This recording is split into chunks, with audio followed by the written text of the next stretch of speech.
Good afternoon and Merry Christmas and Happy Holidays. It's really chilling out there right now. Today is Christmas Eve.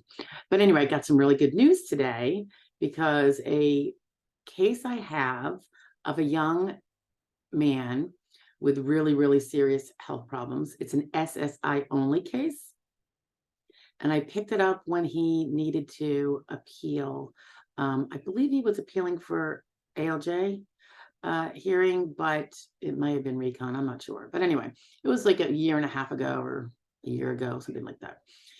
Anyway, we haven't gone to hearing, didn't even have a hearing date set, and he won on an OTR. I shouldn't say, yeah, it was an on the record, although I didn't even specifically request it. I just kept sending in all my stuff and hoping that it was making some headway as we waited for hearing. So here we have, it was great news to be able to tell him, very great news, and a nice little Christmas surprise. And then, of course, we got into what will happen next, and that will be his PERC interview, where he has to confirm all his finances, because what we prevail on is the medical battle, proving that someone is disabled. He still needs to be financially eligible every single month.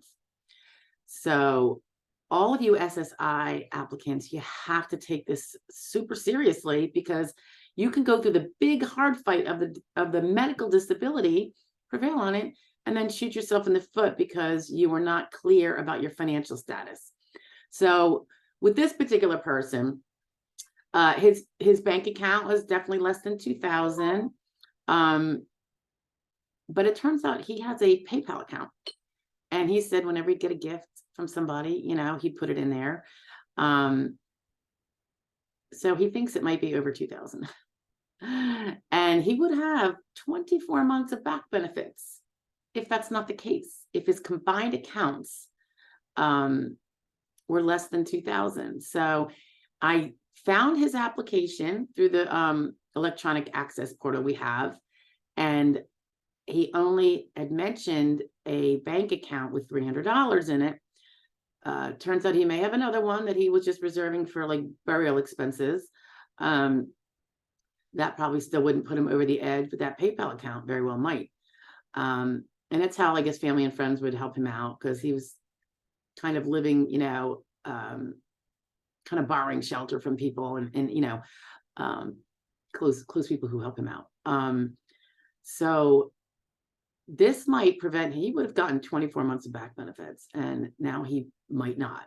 So we are going to go through each and every month and see if there are months that were under from the three, each and every month since, say, the last 2 years, and which months are under 2,000.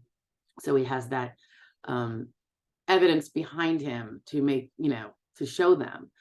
But it's very possible that he will have none. So what he does need to do is spend that down before the end of December, so that for January, he is under the limit and can get his actual SSI for that month and going forward. It's an every month thing. You have to be on top of everything.